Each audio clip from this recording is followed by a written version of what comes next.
이번 시간에는 그 46번서부터 계속 해 나가도록 하겠습니다.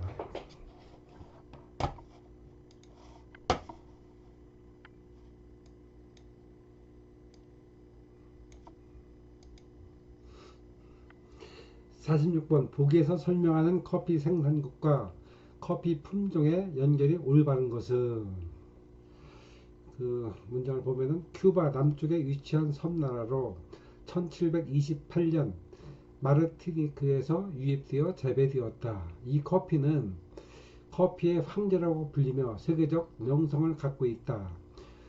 생두의 일과는 깔끔하고 균일하며 커피 특성은 개성이 강하다기보다는 부드럽고 우아한 신맛과 단맛과 쓴맛의 조화가 이루고 다양한 향을 가지고 있는 균형이 매우 잘 잡힌 커피로 평가받고 있다.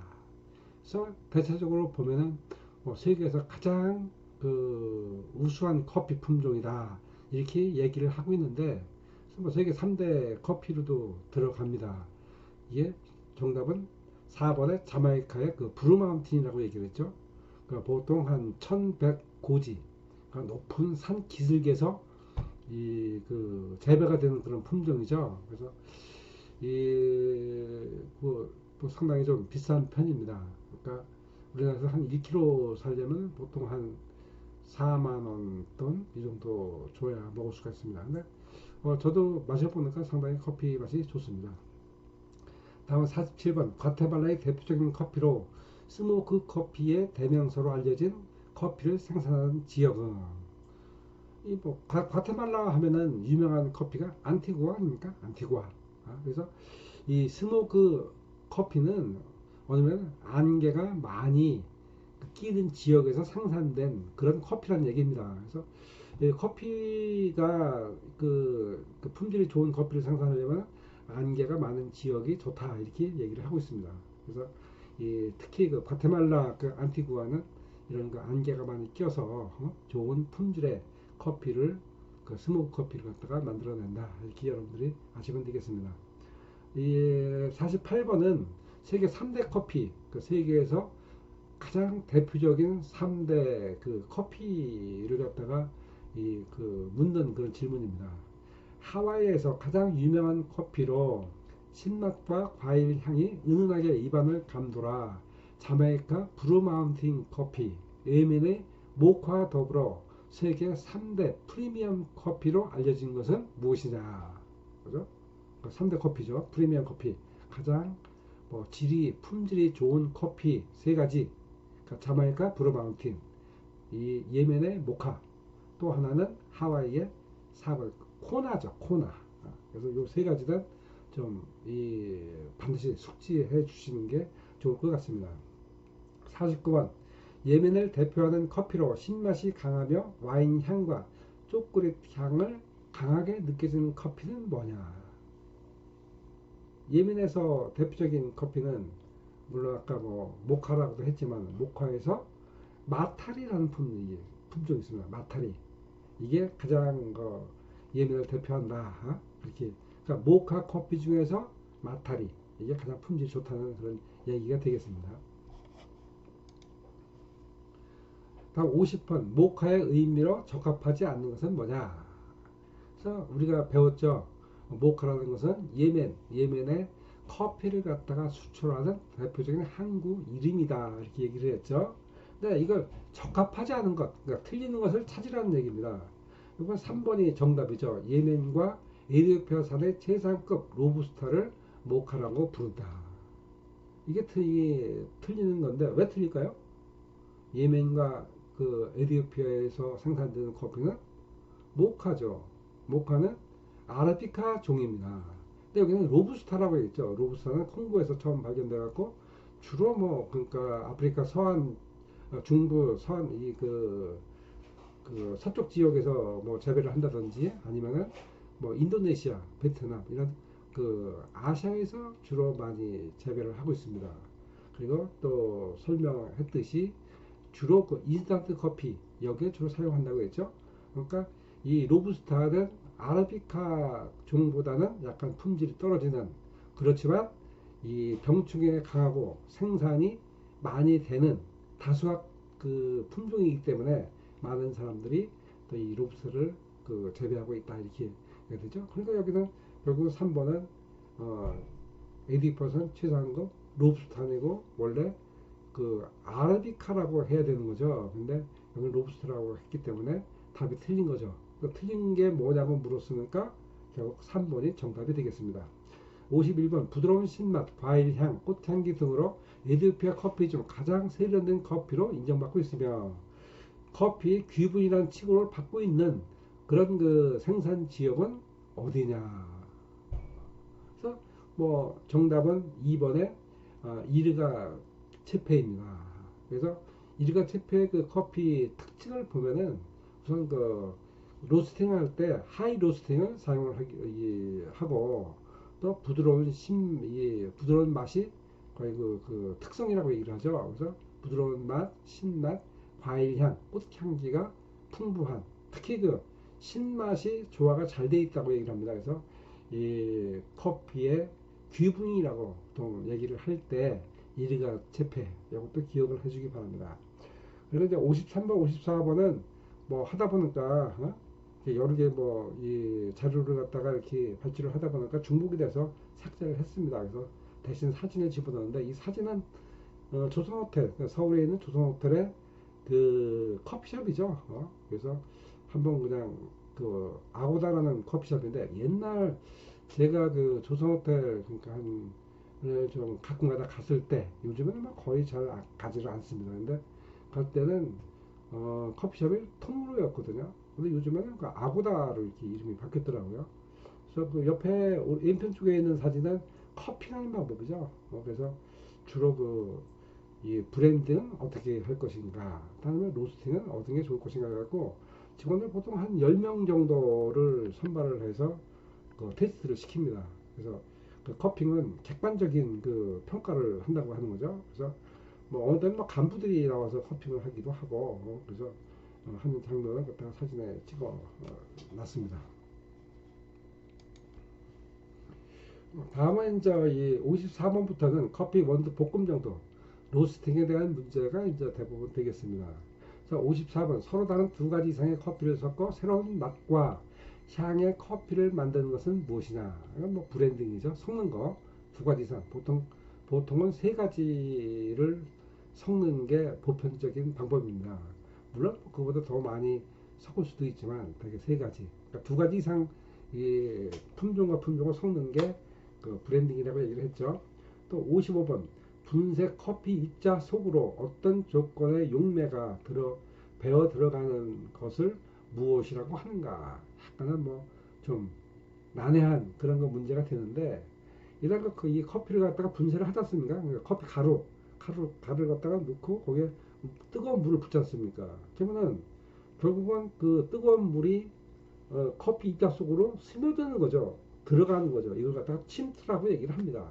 자, 침투를 하게 되면은 결국 그 커피 분자 입자 속에서 들어있는 그 성분이 밖으로 나오게 되죠.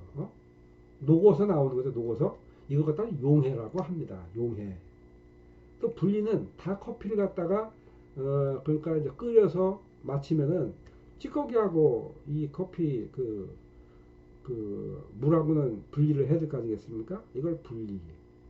용해수라는 것은 결국은 그 커피 그 성격이 이렇게 녹아서 나와 있는 커피를 얘기를 하는 거죠. 우리가 즐기는 커피. 이게 용해수라고 하는데 상당히 뭐 이게 평상시에 사용하지 않는 그런 전문 용어라 참이 아마 여러분들이 그 숙지하기에는 약간 좀 어려울 것 같습니다.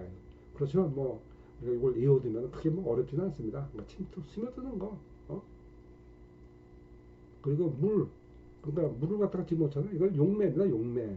그러니까 용매로 인해서 그 침투가 돼서 그 성분이 녹아갖고 나오는 거. 이게 뭐 용해라고 보면 되겠죠. 또 56번 브랜딩을 하는 이유로 거리가 먼 것은 틀린 걸 찾으라는 거죠. 그러면 여기에 틀린 건 뭡니까? 4번에 커피에 많은 품종을 사용하기 위해서 틀리죠. 뭐 브랜딩을 갖다가 뭐 재고떨이 하기 위해서 뭐 재고 많은 게 어떤가 그거 섞어서 냅니까? 그건 아니죠. 되게 새로운 맛과 향을 창조하기 위해서 브랜딩을 하고, 또 아니면 차별화된 커피를 만들기 위해서, 그러니까 경쟁사보다 뛰어난 맛과 향을 가진 그런 그 브랜딩 커피를 만들기 위해서 결국은 그 브랜딩을 하는 거죠. 또 아니면 원가 절감을 위해서도 또 이 브랜딩을 하죠. 뭐냐면은 아까 뭐 3대 커피를 얘기를 했잖아요.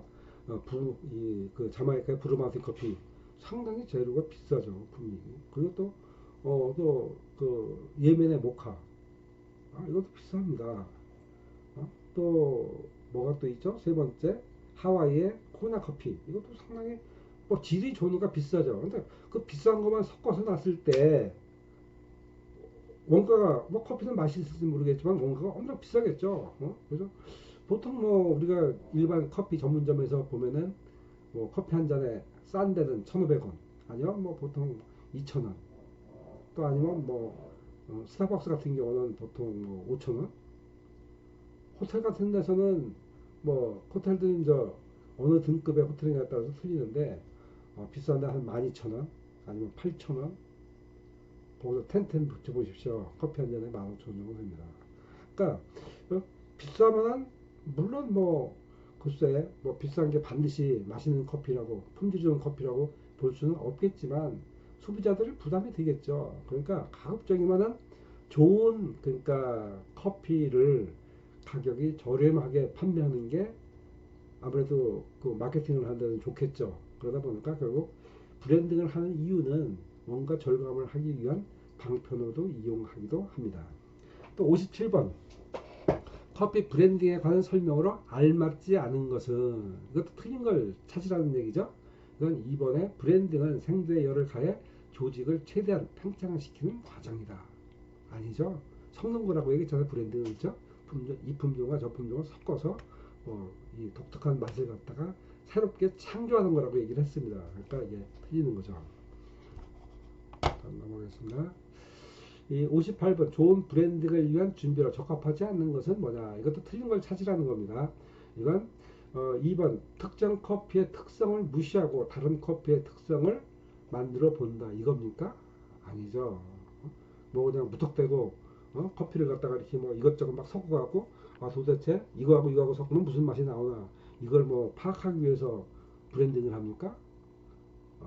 그건 아니라고 보죠. 되게 이 커핑을 통해서, 그러니까 주로 이제 이 브랜딩을 할 때, 준비할 때는 뭐냐면은, 예를 들어서 뭐 이 자마이카의 브루마운틴 특징은 부드럽고 신맛, 단맛, 쓴맛이 조화가 잘 이룬 그런 부드러운 커피다. 이게 특성이지 않습니까? 그럼 또 뭐 이 하와이의 그 코나 커피는 어떤 게 특징이 있다. 아니면 뭐 아라비카 정도는 무슨 특징이 있다. 뭐 이 브라질의 산토스는 무슨 특징이 있다. 이게 쭉 있을 거 아닙니까? 그러니까 우리가 그 원두의 맛을 갖다가 잘 생각하면서, 야, 나는 이번에 어떠한 향과 맛을 느끼는 그런 커피 그 상품을 만들어 보겠다, 이렇게 해갖고 미리 계획에 의해서 이 그 커피 원두를 갖다 준비를 해야 되겠죠. 그렇죠? 그래서 여기는 58번 틀린 걸 찾으라고 하니까 2번입니다. 59번, 커피 브랜딩 후 향기가 약한 경우의 원인으로 알맞는 것은 무엇이냐. 이건 이제 맞는 걸 찾으라는 겁니다. 대개 이제 그 커피에서 향기가 좀 부족할 때, 그럴 경우에는 그 커피를 갖다가 끓일 때 그 물 온도가 낮았을 경우에 그런 현상이 자주 발생합니다. 물론 뭐 향미가 약한 이유는 여러 가지가 있어요. 예를 들어서 뭐 오래 묵은 원두를 사용해서 커피를 끓였을 때, 이때도 향기가 별로 없어지겠죠. 또 뭐 품질이 나쁜 저급의 커피를 갖다가 그 원두를 사용했을 때도 물론 향기가 적겠죠. 그런 이유도 있지만, 여기에 쭉 보면은 여기서 1번, 추출 시 낮은 온도의 물로 추출했을 때 향기가 잘 나지 않는다. 이걸 여러분들이 기억해 주시면 되겠습니다. 또 60번, 커피가 지닌 고유의 향미, 이게 1차 향이라고 하죠. 이게 아로마라고 합니다. 아로마.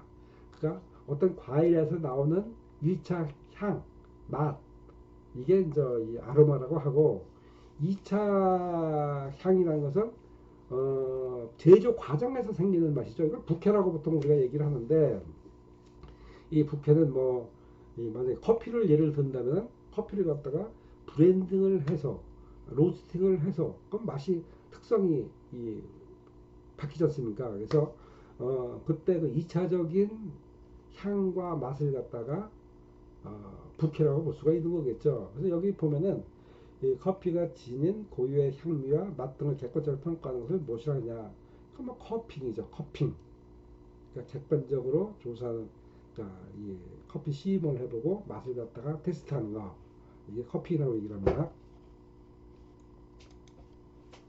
다음 61번. 다음 중 커핑의 목적으로 적합하지 않는 것. 이것도 틀린 걸 찾으라는 거죠. 이건 이 커피의 목적. 이게 객관적으로 평가하기 위해서 커핑을 한다고 했죠. 여기 4번을 보면 커피의 주관적인 평가 기준을 위해서. 주관적이라는 것은 모든 많은 사람들이 생각하는 게 아니고 내 생각이라는 거죠. 내 생각. 주관적인 거. 그러니까 물론 자기한테는 맞을지 모르지만 다른 사람들이 싫어한다.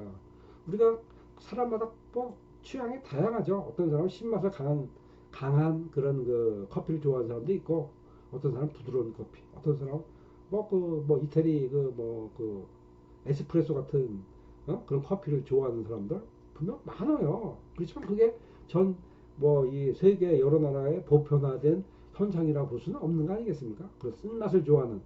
그러니까 물론 이제 만약에 이태리에 가서 커핑을 했을 때는 이태리 사람들이 대부분 그런 쓴맛을 좋아하기 때문에 쓴맛도 어떤 쓴맛을 원하냐. 되게 이제 이 볶을 때 로스팅을 할 때 그러니까 뭐 시티 로스팅을 그러니까 풀 시팅 로스팅을 할 경우서부터는 신맛이 사라지기 시작합니다. 그러니까 그러니까 뭐 이렇게 나가는 얘기 그 설명을 하다 보면은 시간이 계속 지나가겠는데, 일단 뭐 딴 거 다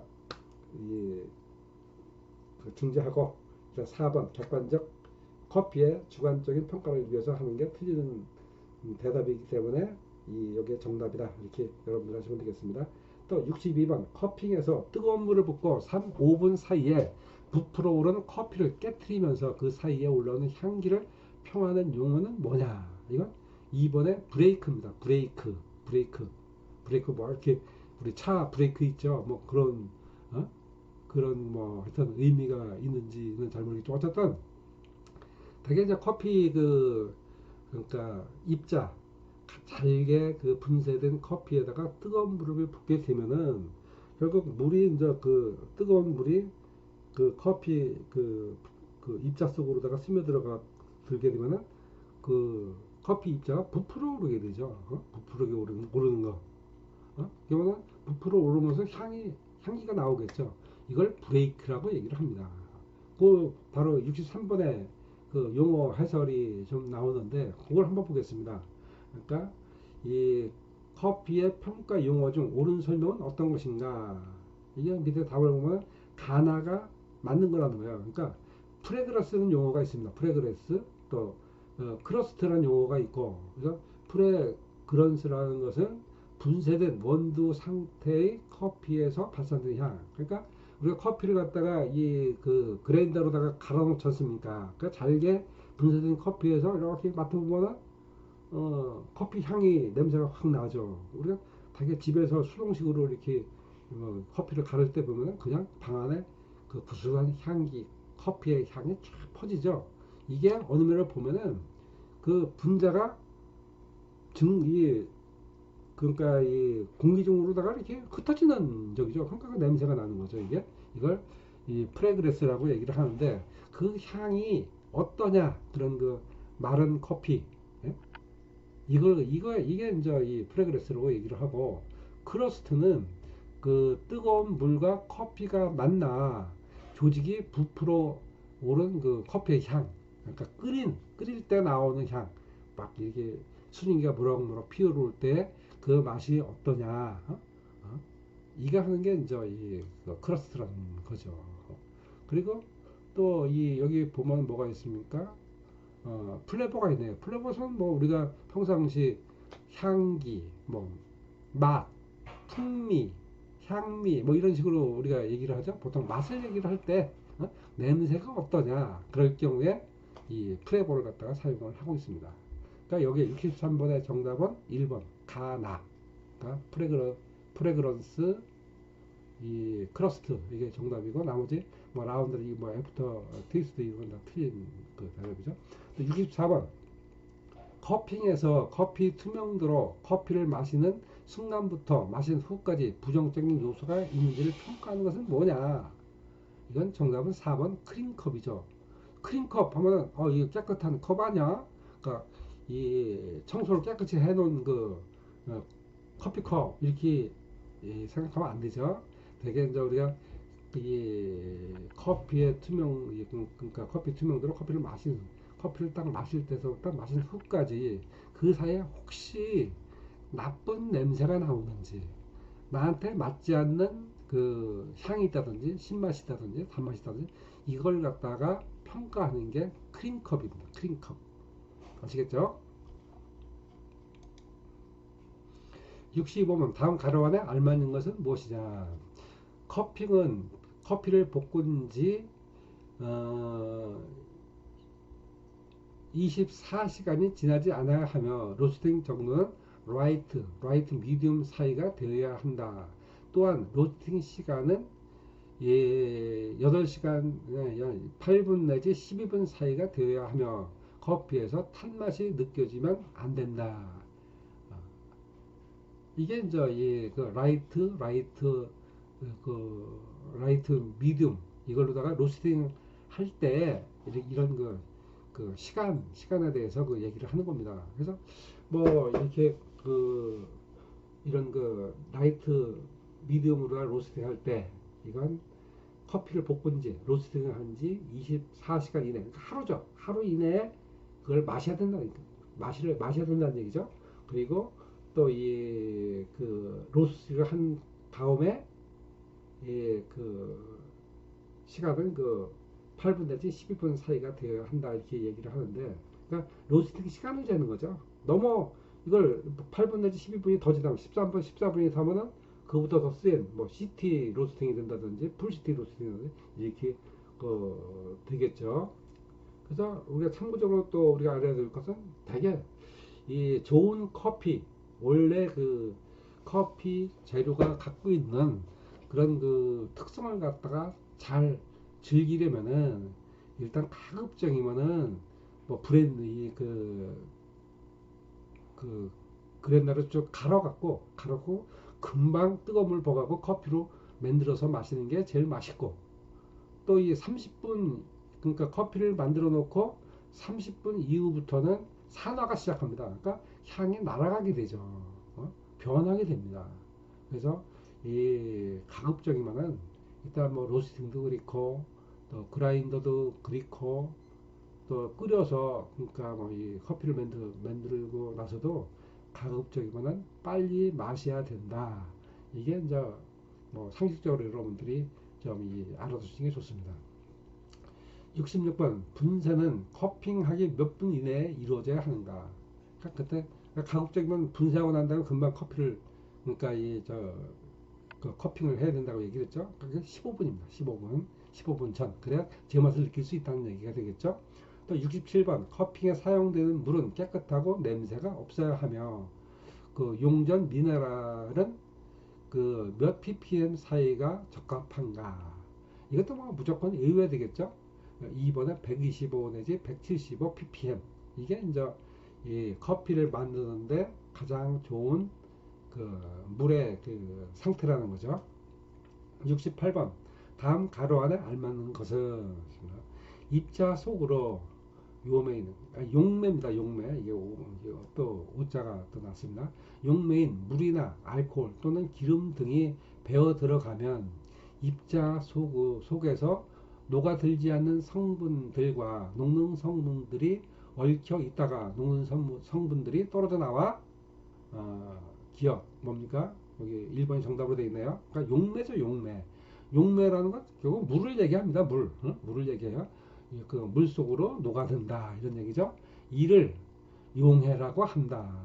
그러니까 참 난해한 문제인데 평상시에 뭐 용매나 용해, 뭐 침투 이런 그 용어를 잘 사용을 않죠. 그러다 보니까 이게 이제 어느 정도 전문화적인 그런 그 커피에 대한 커핑에 대한 그런 그 문제다 보니까 이게 좀 전문적인 용어가 나옵니다. 그래서 어쩌다 이런 것도 그냥 뭐 크게 뭐 이해하기보다는 그냥 외워두는 게 뭐 쉽습니다.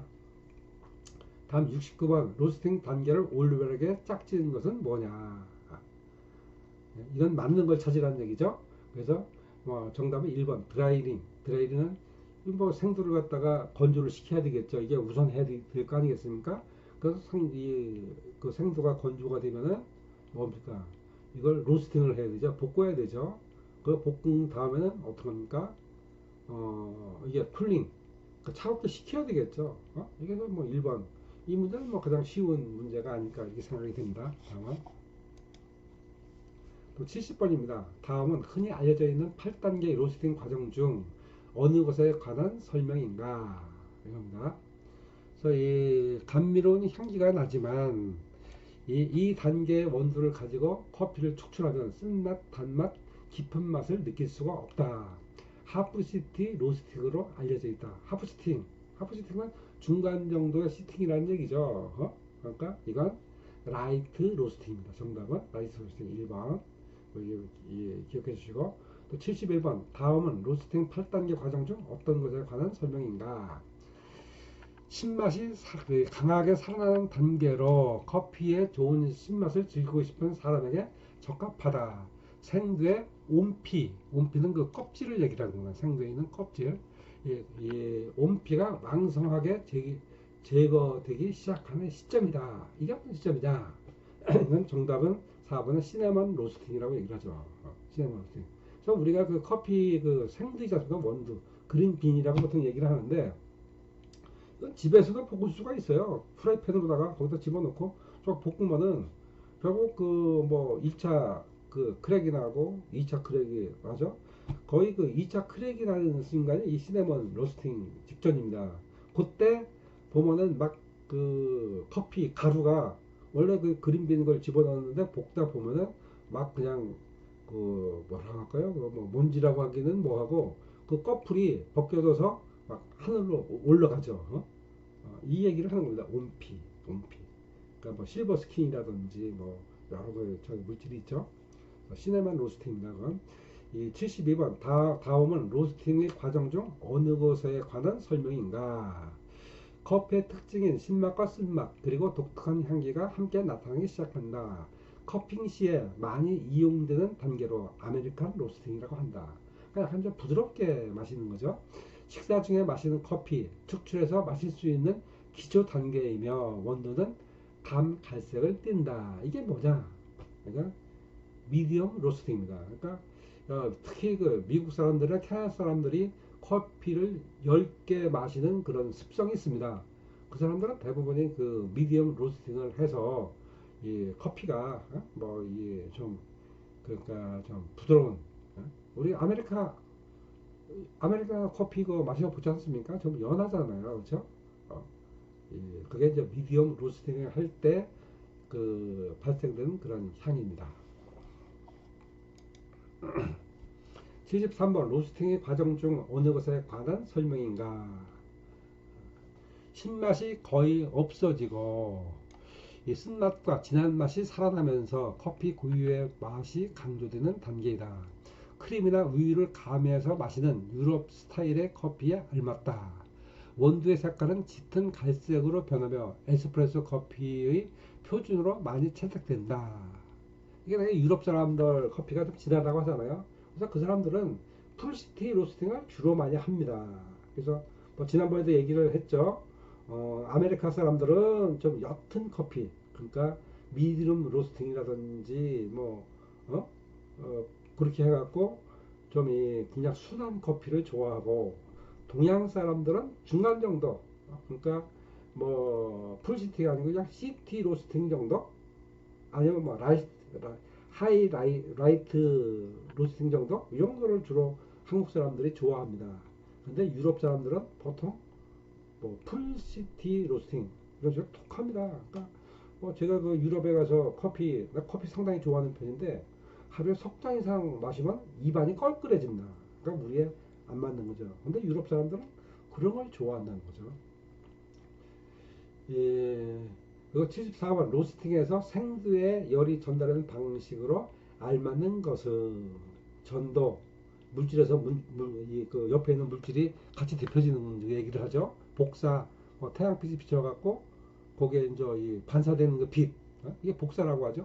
대류는 뭐 열풍을 집어넣었을 때 공기가 막 움직이겠죠, 그렇죠? 공기의 어, 이동 이걸 갖다 대류라고 하고 기화는 액체 상태가 뜨거운 물이 적정하면은 기체가 되죠. 그러니까 이 액체를 갖다가 100도 이상 섭씨 100도 이상 데피게 되면은 수증기로 변하게 되었고 공중에 날아가는 거 없어지는 거 이걸 기화라고 얘기를 합니다. 그러니까 로스팅에서 생두에 열을 전달하는 방식으로 만든 것은 여기 보면은 1번이죠. 전도, 복사, 대류. 기화는 아니죠. 뭐 수증기가 증발하고 이래서 그 로스팅 하는 건 아니죠. 75번. 다음에 무엇에 관한 설명인가? 그린 커피에 열을 가함으로써 세포 조직에서 물리적, 화학적인 변화를 일으켜 커피 특유의 맛과 향을 생성하는 공정이다. 뭐 우리 수탁에 우리가 이거 배웠죠? 로스팅 볶아갖고 이렇게 물리적, 화학적 변화를 일으켜서 커피 특유의 맛과 향을 새롭게 만드는 그런 공정. 이게 로스팅이라고 얘기를 했죠. 다음 76번 로스팅 과정에서 나타나는 화학적 변화 현상으로 알맞지 않은 것은 그러니까 틀린 것을 찾으라는 거죠.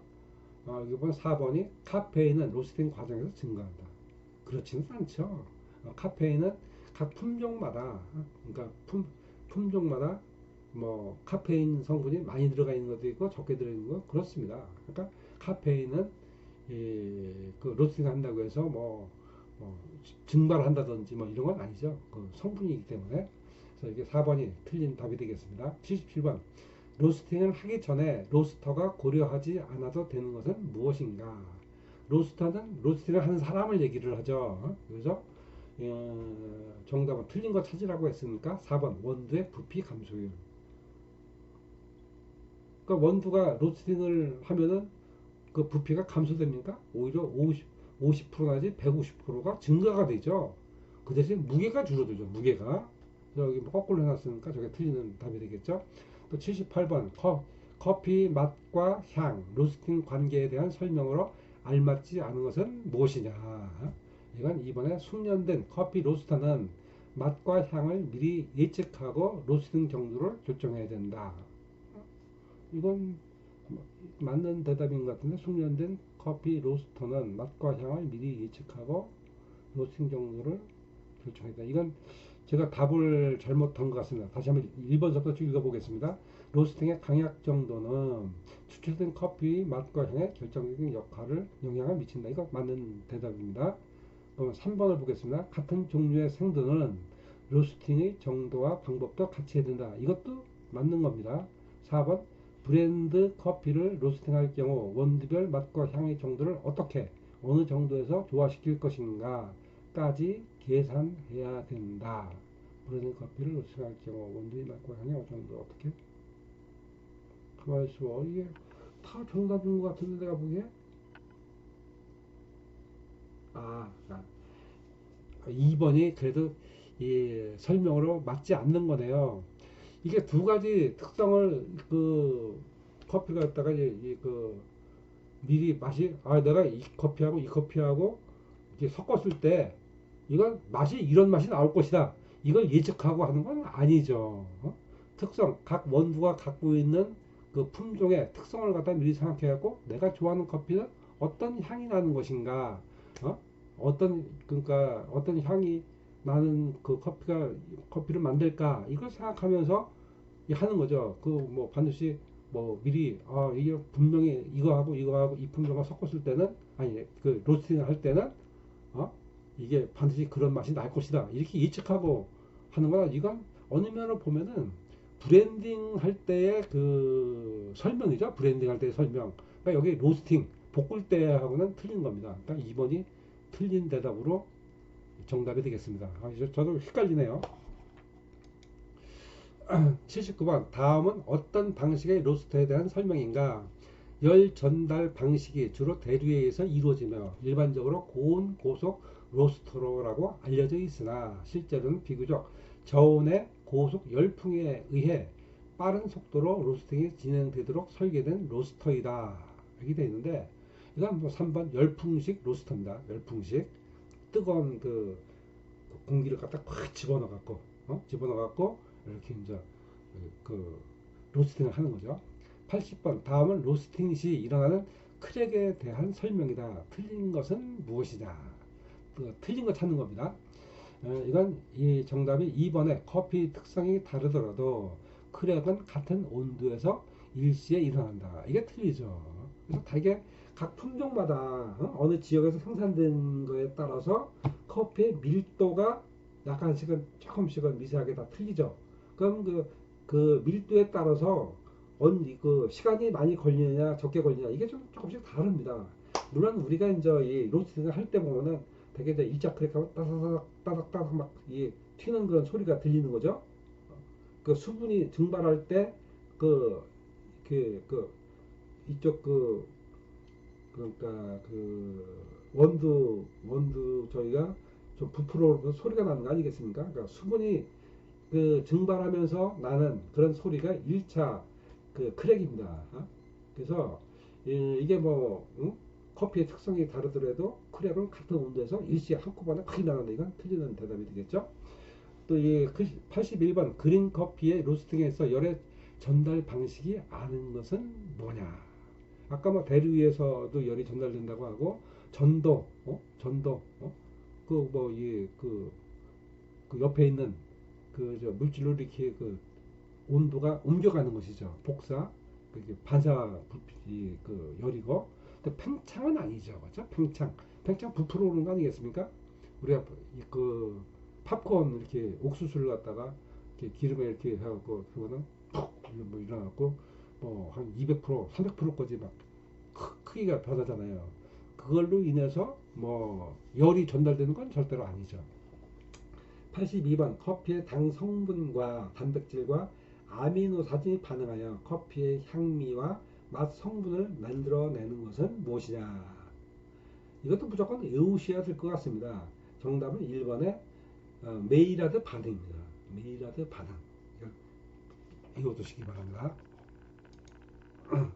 다음 83번 다음은 커피 추출이 3대 과정이다. 순서가 올바른 것은 어느 것인가? 이거 뭐 1번이겠죠. 침투. 그러니까 커피 분쇄된 커피에다가 침투 뜨거운 물을 집어넣게 되면은 결국 커피 속이 조금씩 부풀어 오르면 결국 그 분자 구조가 깨진다는 얘기겠죠. 그래서 거기에 성분이 녹겠죠. 그죠? 녹게가 되고 그리고 이제 그 찌꺼기를 버리는 거 분리를 하게 되면 우리가 마시는 커피다. 그러니까 1번이 정답이 되겠습니다. 84번 커피 추출을 위한 분쇄에 대한 설명 중 적합하지 않은 것은 무엇이냐? 이것도 틀린 걸 찾으라는 거죠. 3번에 분해된 커피에 미분이 많이 함유되어 있을 때 좋은 맛의 커피를 추출할 수 있다. 이건 아니죠. 무조건 뭐 커피를 갖다가 곱게 아주 미세하게 갈아야 커피 맛이 좋은 게 아니죠. 결국 미세하게 갈게 되면은 커피 자체 원래 우리가 커피를 즐기는 것은 커피 속에 들어있는 성분을 갖다 즐기는 거 아니겠습니까? 근데 미세하게 보면 뭐 성분도 물론 나오겠지만 커피 가루까지도 우리가 마시게 될 거 아니겠습니까? 그럼 뭐 맛이 있을까요? 아니죠. 그렇죠? 그러니까 물론 이제 각 커피의 특성에 따라서 뭐 어느 정도로 곱게 가느냐 이건 다 좀 약간씩 뭐 좀 틀리지만 그렇다고 너무 미세하게 갈아갖고 뭐 이렇게 좋은 커피가 나오냐는 건 절대로 아니라는 얘기죠. 85번 맛있는 에스프레소를 추출하기 위한 요소로 적합하지 않은 것은 뭐냐? 이것도 틀린 걸 찾으라는 거니까 4번에 물의 표면 장력이라는 것은 뭐냐면 서로 잡아당기는 힘이죠. 왜냐면 물이 보면은 왜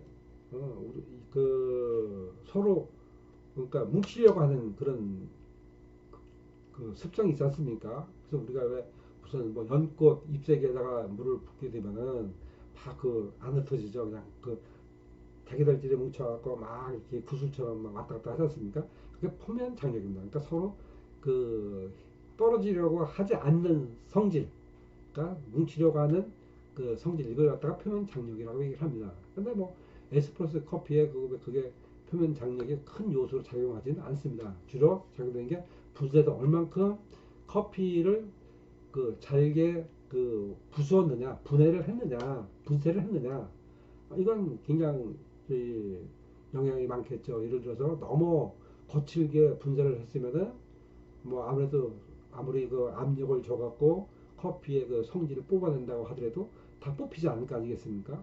또 너무 미세하게 또 하게 되면은 그냥 뭐 거의 찌꺼기라도 아주 잔맛같이 더 나와갖고 또 맛을 갖다가 또 이렇게 손상이 되는 그런 경우도 있을 것입니다. 그러니까 분쇄도, 커피의 양, 커피를 얼마큼 많이 넣느냐 적으냐, 또 수평 밀도 얼마큼 꽉 눌러서 이렇게 했느냐, 이건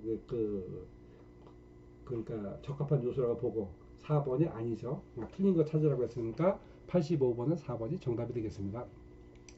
또 86번 로스팅 후 생두의 변화에 대한 설명으로 가로 안에 적합한 것은 무엇이냐.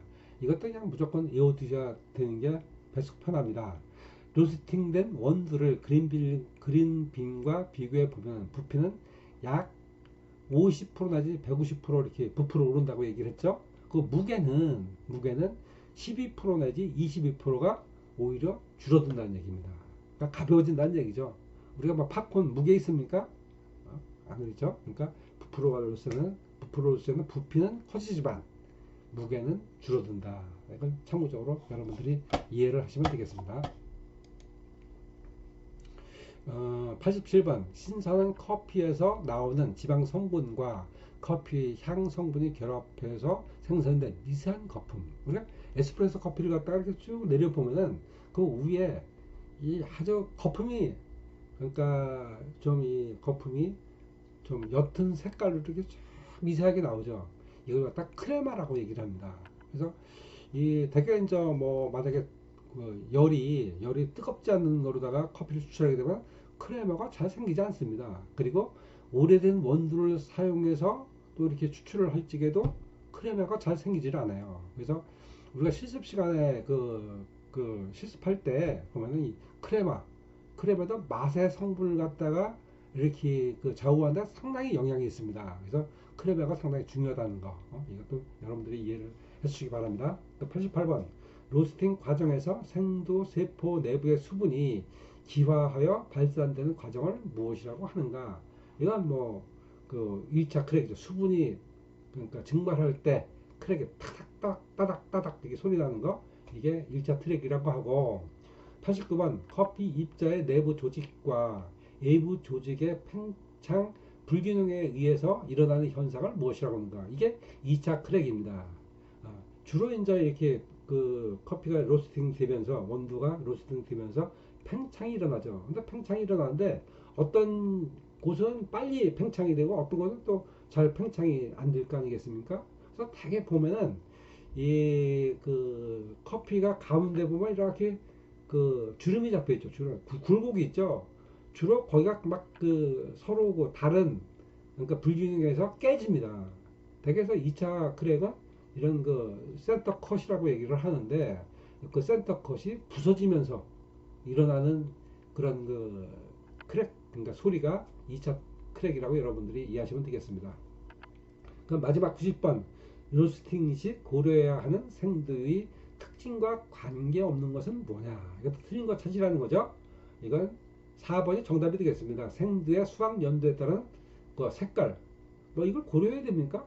뭐 수확 연도, 물론 수확 연도가 아무래도 묵은 그런 원두보다는 새로 수확한 그런 원두가 품질이 좋겠지만은, 뭐 그렇다고 해서 색깔이 어떠냐 이거에 대해서 뭐 고려를 할 필요는 없는 거겠죠. 그래서 지금까지 90문제에 대해서 쭉 문제를 풀어 보았습니다. 그래서 지금까지 풀어본 문제 중에서 거의 85% 내지 90% 정도가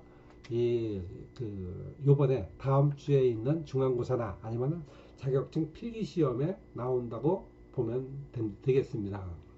그래서 어쨌든 그 자격증 필기 시험과 중간고사가 동시에 진행되기 때문에 뭐 사전에 오늘 그 배우는 내용을 갖다가 잘 숙지를 해서 좋은 결과가 모든 학생들이 있기를 바라겠습니다. 현재 지금 그 바리스타 필기시험 그 응시 신청을 지금 받고 있는데 어제까지 보니까 총 한 33명 정도 이 정도 신청을 했습니다. 그래서 전에도 뭐 설명을 쭉 뭐 했고 또 이 공지사항에도 제가 설명을 했습니다만은 이 필기시험에 응시하면 이 학습 태도에서 플러스 2점 또 그 실기 시험을 봐갖고 최종적인 시험을 통과한다면은 그러니까 그 응시를 한다면은 플러스 3점을 준다고 했습니다. 그러니까 자격증 시험을 보느냐 시험을 보지 않느냐에 따라서 5점 차이가 납니다. 근데 그 5점이라는 건 뭐 엄청난 차이입니다. 예를 들어서 자격증 시험을 보지 않는 사람은 다른 걸 다 만점을 맞아도 95점밖에 안 된다는 얘기입니다. 그러면 아무래도 뭐 그 모든 게 다 만점 맞을 수 있습니까? 그러다 보면 A 플러스 맞기는 사실상 힘들다는 얘기가 되겠습니다. 그래서 그럼 아이고 뭐 저는 돈이 없어갖고 시험을 못 보는데 왜 불이익을 줍니까? 이렇게 얘기할 수도 있어요. 그렇지만 우리 그러니까 이 시금조 실무나 아니면 그 음료 바리스타 그 과정은 그 강의의 그러니까 커리큘럼의 목표가 전공 자격증을 취득하는 겁니다. 그러니까 그 자격증 시험을 보면 그 목표에 부합되는 그 하나의 학습 태도가 성실하다고 판단될 수밖에 없습니다. 그러니까 이 점을 여러분들이 좀 이해를 하셔갖고 이왕 그 바리스타 공부를 하는데 같이 전공 자격증을 취득하는 것도 상당히 여러분들한테 유리한 그런 그 기회라고 저는 생각을 합니다. 만약에 여러분들이 뭐 학교에서 그 바리스타 자격증을 따지 않고 뭐 시내에 있는 일반 뭐 학원이나 이런 데서 취득을 하려고 공부를 한다면은 제가 보기에 뭐 저도 한 15년 전에 제가 자격증 취득을 했는데 이때도 수강료가 60만 원 들었습니다. 거기에 책값이니 뭐 재료비 뭐 이것저것 하니까 거기서 한 10만 원 정도 들고 교재값 들고 상당히 많이 들어갑니다. 요즘에는 뭐 경우에 따라서 100만 원 정도 들어간다고 얘기를 합니다. 그러니까 이번 기회에 여러분들이 다 응시를 하게 되면은 뭐 학점에도 플러스 요인이 상당히 많고 또 이 기회에 전공 자격증이 취득하고 얼마나 좋습니까? 그래서 뭐 나는 이런 뭐 바리스타 안 할 건데 뭐 그 자격증이 필요하냐 이렇게 뭐 생각할 수도 있겠습니다만은 이래서 여러분들이 졸업을 하고 취업을 할 거 아니겠습니까? 그러면은 대개 이 자격증 스펙에 들어가는 거죠. 그러면 그 스펙 뭐 요즘에 뭐 NCS 이 교육체계로 바뀌면서 스펙이 필요 없고 뭐 실제적인 능력이 필요하다 이렇게 얘기를 하는데 그 면접 보는 그 뭐 한 2, 3분 내에 어떻게 그 사람의 능력을 다 평가를 하겠습니까? 되게 그 스펙이 많다는 것은 왜 좋으냐? 이 심사위원 입장에서는 뭐냐면은 이게 바리스타가 뭐 이 사람을 어떤 그 분야에 그 채용을 했을 때 전혀 쓸모가 없는 겁니다. 관계가 없는 거예요. 그렇지만 그 시험관은 그 스펙을 보고 이 사람이 학교 다닐 때 이러이러한 그 자격증도 땄구나. 그러니까 이 참 뭐 열심히 뭔가 하려고 노력하는구나. 이런 성실성이라든지 열정이라든지 이런 걸 보는 겁니다. 이게 뭐 바리스타 자격증이 이게 중요하냐 안 중요하냐 이걸 떠나서 그래서 결국은 사람을 평가할 적에는 외부에 객관적으로 증명할 수 있는 그런 그 스펙이 필요하다는 얘기입니다. 그래서 이 자격증 시험을 그 응시를 하고 안 하고는 여러분들이 결정한 사항입니다. 그렇지만 제가 이제 한 학기를 강의를 하면서 여러분한테 부탁하고 싶은 것은 이 기회에 이 좋은 기회에 가급적 할 수 있는 건 모든 걸 다 해라. 도전해라. 뭔가 열정을 부려라. 이게 여러분들한테 여러분의 그 선배 입장에서 말씀드리고 싶은 내용입니다. 오늘은 이걸로 마치겠습니다. 수고했습니다. 다음 주에 시험 잘 보세요.